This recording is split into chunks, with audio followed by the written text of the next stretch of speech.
श्रावण महिना सुरू झाला की मनाला ओढ लागते ती महादेवांच्या दर्शनाची. पावसाच्या सरी अंगावर घेत हिरव्यागार वाटेने चालताना ओठांवर एकच नाव येतं, ते म्हणजे महादेवांचं. जणू श्रावणातील प्रत्येक सकाळ महादेवांच्याच नावाने सुरू होते आणि हीच भक्तीची वाट आपल्याला एका वेगळ्याच दुनियेत घेऊन जाते. नमस्कार, मी पायल आणि आज आपण आलो आहोत एका पवित्र शिवधामाच्या दर्शनासाठी सासवड नगरीमध्ये. या ठिकाणी पोहोचण्यासाठी आम्ही कात्रजवरून आमचा प्रवास सुरू केला. पुढे पुणे सातारा हायवेवरून आम्ही कापुरोळ या गावी पोहोचलो. येथून डाव्या बाजूला वळण घेत वाटेत प्रतिबालाजी, नारायणपूर मागे टाकत अखेर आम्ही पोहोचलो सासवडमधील ऐतिहासिक संगमेश्वर मंदिराजवळ. कऱ्हा आणि चांबळी या दोन नद्यांच्या पवित्र संगमावर हे प्राचीन मंदिर वसलेलं आहे. दोन नद्यांचा हा सुंदर संगम आणि त्याच ठिकाणी असलेलं भगवान शिवांचं हे मंदिर, म्हणूनच या मंदिराला नाव मिळालं संगमेश्वर. चांबळी नदीच्या बाजूने मंदिराकडे जाण्यासाठी एक लोखंडी पूल तयार केला आहे. पूल ओलांडून गेल्यावर मंदिराच्या दगडी पायऱ्या लागतात. दगडी पायऱ्या चढून गेल्यानंतर समोर स्थापत्य आणि शिल्पकलेचा अद्भुत नजारा दृष्टीस पडतो. सुरुवातीला बाहेरच पुरातन नंदी दिसतो. त्याच्या समोर 30 दगडी खांबांवर उभारलेला मंडप आपल्याला पाहायला मिळतो.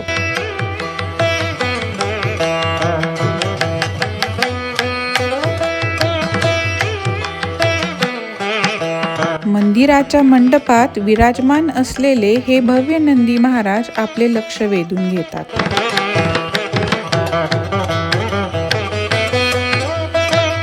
मंदिराच्या आत प्रवेश केल्यावर नजर खिळवून ठेवतात ते इथलं सुंदर कासव आणि खांबांवर केलेलं अप्रतिम नक्षीकाम. प्रत्येक खांबावरची कलाकुसर जणू त्या काळातील कारागिरांच्या कलेची साक्षच देते.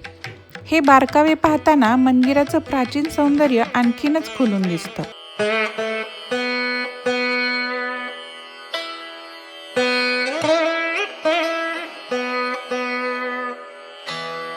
पुढे मंदिराच्या अंतरंगात गाभाऱ्यात पाऊल टाकताच दर्शन घडते ते पवित्र शिवलिंगाचे.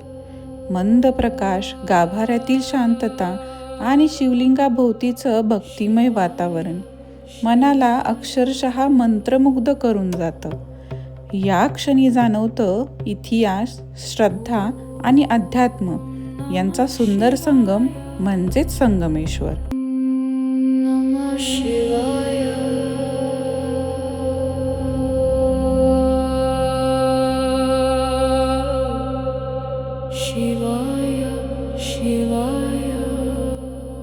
सासवडच्या ऐतिहासिक भूमीतील संगमेश्वर मंदिराचा इतिहास प्राचीन पौराणिक आख्यायिका आणि यादवकालीन राजवटीशी जोडलेला आहे. स्थानिक लोकमान्यतेनुसार आणि पुराण कथांनुसार हे मंदिर पांडवकालीन मानले जाते.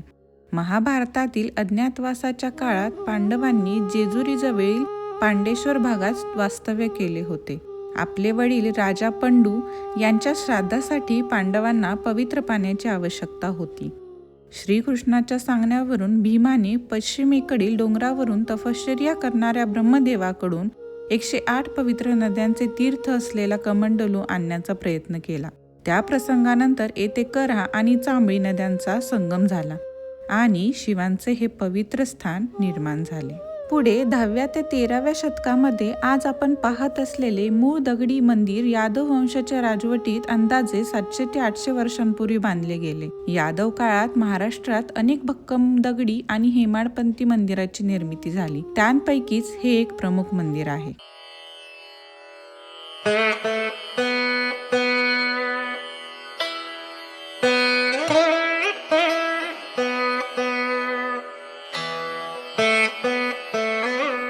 मंदिराच्या एका बाजूला कऱ्हा नदीच्या पवित्र तीरावर आपल्याला आणखीन 2 सुंदर शिवमंदिरांचं दर्शन घडतं. त्यापैकी एक म्हणजे ओंकारेश्वर. या मंदिरात येऊन महादेवांच्या पवित्र पिंडीचं मनोभावे दर्शन घेतले. पिंडीसमोर नतमस्तक होऊन ही भक्तिमय अनुभूती मनात साठवून घेतली.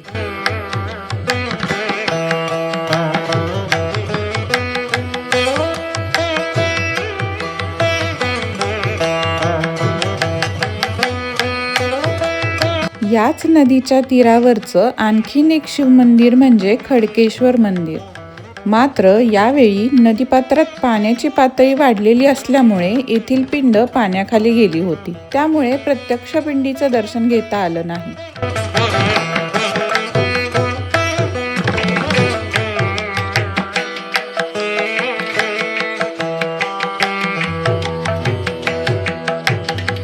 मंदिराचे शिखर पायऱ्यांच्या स्वरूपात वर जाणारे असून त्यावर सुंदर नक्षीकाम व देवदेवतांच्या मूर्ती कोरलेल्या आहेत. बाहेरील भिंतीवरही आकर्षक शिल्पे आहेत. हे संपूर्ण मंदिर काळ्या पाषाणात बांधलेले असून दगड एकमेकांवर अचूकपणे रचून ही वास्तू उभी केली आहे.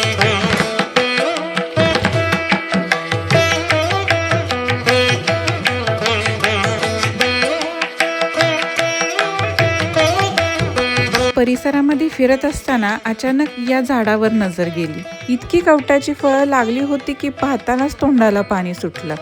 पण ती होती खूपच उंचावर. तुम्ही सांगा मित्रांनो, तुमच्या भागात या फळाला काय म्हणतात? कमेंटमध्ये नक्की सांगा.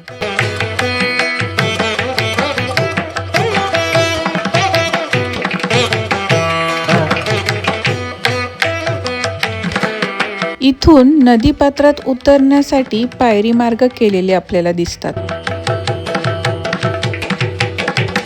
मंदिराच्या दुसऱ्या बाजूला चांबळी नदीच्या शांत तीरावरही आपल्याला छोटी छोटी मंदिरे पाहायला मिळतात. त्यातीलच हे एक शनी मारुती मंदिर.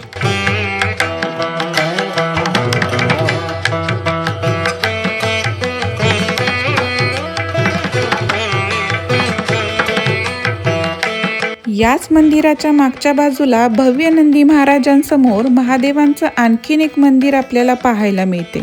हे म्हणजे अरण्येश्वर मंदिर.